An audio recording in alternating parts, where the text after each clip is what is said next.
Hello students, this is Bindu Soni. Welcome to SST Valley class. In this video, I will explain you the part second of chapter Nazism and the rise of Hitler.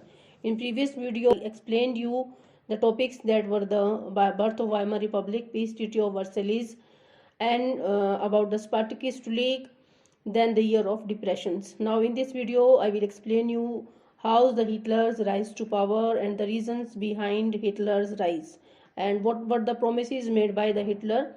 Okay, each and everything that will related to the Hitler's rise I will explain in this video.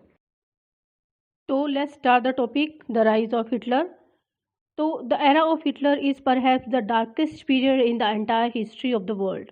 However, the coming up of Nazism and the rise of Hitler did not happen in a single day. Clear this thing? So how the Hitler rise to power, or how he managed to brainwash large people of the German population, and how he butchered millions of innocent people. So in this video I will explain you each and everything that is related to this chapter, okay, or the rise of Hitler to power. तो let's start the topic कि जो Hitler था, first of all you should know when he was born. He was born in 1889, 20th April 1889. Okay, Austria में. और Austria में कहाँ पर, जो एक इन रिवर थी उसी के पास में एक ब्रोनी नाम का जो गांव था, वहाँ पर वो पैदा हुआ था. ओके, तो उसका क्या एम था, each and everything I will explain you here. Clear? तो लेट्स स्टार्ट कि जो हिटलर था वो as the German economy, first of all you should know about the German economy, कि as the German economy was deteriorating day by day. Deteriorating माने क्या होता है कि वर्स हो रही थी डे बाय डे जर्मन की इकोनॉमी. आपको पता ही है क्यों हो रही थी, क्योंकि ड्यू टू द जो पीस ट्रीटी थी ऑफ वर्साइलीज की, उसकी वजह से जो ह्यूज कंपनसेशन देना पड़ा था जर्मनी को. तो जो इकोनॉमी थी वर्स हो रही थी day by day, due to what, due to the unfair ruling in the peace treaty. Clear? तो Hitler was seething with anger. Know कि who was Hitler as a man before Hitler became the Hitler. He was the son of a custom official. He lived in Austria in his early days. और Hitler also wanted to be an artist. वो artist बनना चाहता था. But he was repeatedly rejected by the Academy of Fine Arts. Okay, उसको reject कर दिया. जिस academy में उसने जो है एनरोलमेंट करवाया था, उसको वहाँ से रिजेक्ट कर दिया गया. और ये कहाँ पर थी? वियना में थी. Clear this thing? Or imagine if he had been admitted to the academy, the history could have been a lot of less या a lot less bloody. अगर वो उस एकेडमी में ज्वाइन हो जाता या उस एकेडमी में उसका एडमिशन हो जाता तो हिस्ट्री एकदम ही चेंज होती, और जितना ब्लडी या जितना मैसेकर उसने किया वो शायद नहीं होता. तो in 1913 Hitler then came to Munich and joined the 16th Bavarian Reserve Infantry Regiment. Okay, 1930 इस तरह से. Before 1913 he was wandering from here and there without aimless. okay, कोई एम नहीं था और वो इधर उधर वॉन्डर कर रहा था. तो 1913 में हिटलर जो है म्यूनिक में आया. उसके बाद में सारी पिक्चर चेंज हो जाती है. 1913 Hitler came to Munich and join the 16th Bavarian Reserve Infantry Regiment, माने कि उसने आर्मी को ज्वाइन कर लिया. और यहाँ पर जो फर्स्ट वर्ल्ड वॉर हुआ था उससे भी उसकी जो है उसका जो फेट है उसका चेंज हुआ उससे, कि an aimless Hitler had found refugee in war और he really loved the discipline and the way of life that he experienced while he was in the army. उसने अपनी लाइफ को एक्सपीरियंस किया आर्मी में रहते हुए, क्योंकि उससे पहले तो वो एमलेस जो लाइफ है वो जी रहा था. After he service Hitler also joined German worker party. Treaty हो रही थी वर्साइलीज की 1919 में. उस टाइम में ये इस पार्टी का जो है टॉप मोस्ट लीडर बन चुका था and had renamed the national socialist German worker party. और इस पार्टी का नाम, कौन सी पार्टी का? जर्मन वर्कर पार्टी का नाम बदलकर इसने क्या लिख दिया था? National socialist German worker party. This same party was then transformed into the Nazi party. Okay, Nazi की ही शॉर्ट फॉर्म है. इस पार्टी का नाम था nationalist socialist German worker party. तो इस तरह से ये फॉर्म में आया. Clear this thing. उससे पहले इसकी कोई एम नहीं था, और जैसे ही इसने आर्मी को ज्वाइन किया उसमें, और उसके बाद इसने अपनी जो वर्कर्स पार्टी बनाई 1919 में, और later he renamed that.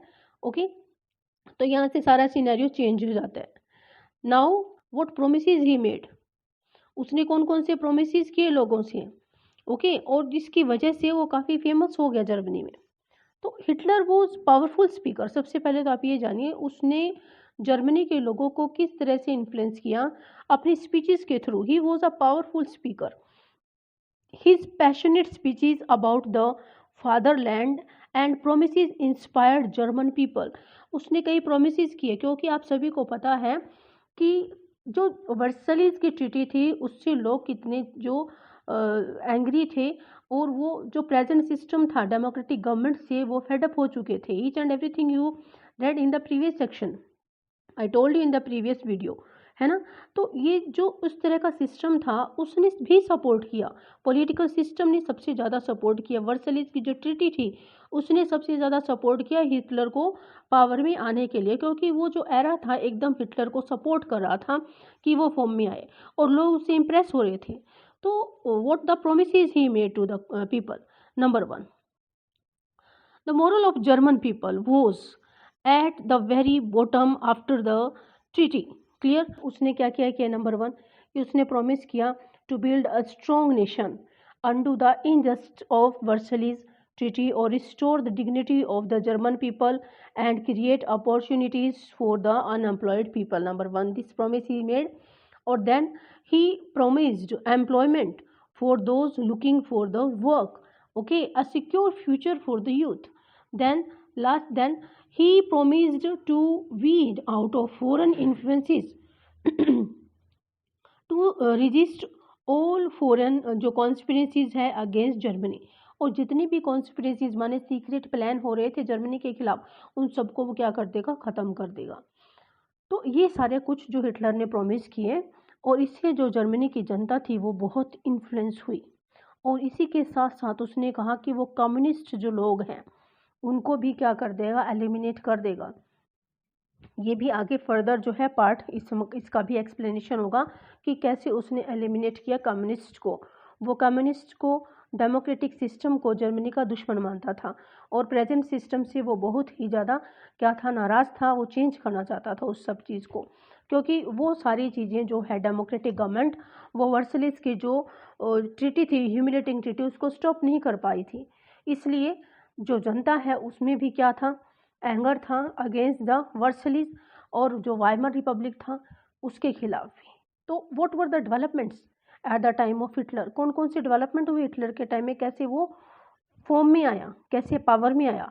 Okay, क्या चीज़ें थी उससे जुड़ी हुई जिससे लोग इन्फ्लुएंस होते थे। तो सबसे पहला red banners with swastika, the Nazi salute and the ritualized round of applause after every speech were new developments at the time of Hitler.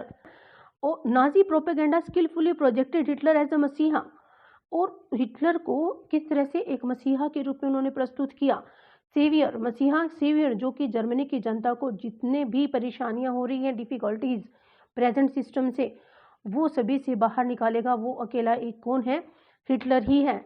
और इस तरह से इसने पूरी तरह से साइकोलॉजिकल इफेक्ट जो है लोगों पर डाला। आगे की जो कहानी है उसमें मैं आपको ये बताऊंगी कि हिटलर चांसलर कैसे बना। क्लियर, हिटलर कैसे जो है उसने सबसे जो बड़ी पोस्ट है अज्यूम कैसे की, how did he became the chancellor, और how the destruction of democracy done by the Hitler. This thing I will discuss in next video. Thank you, students.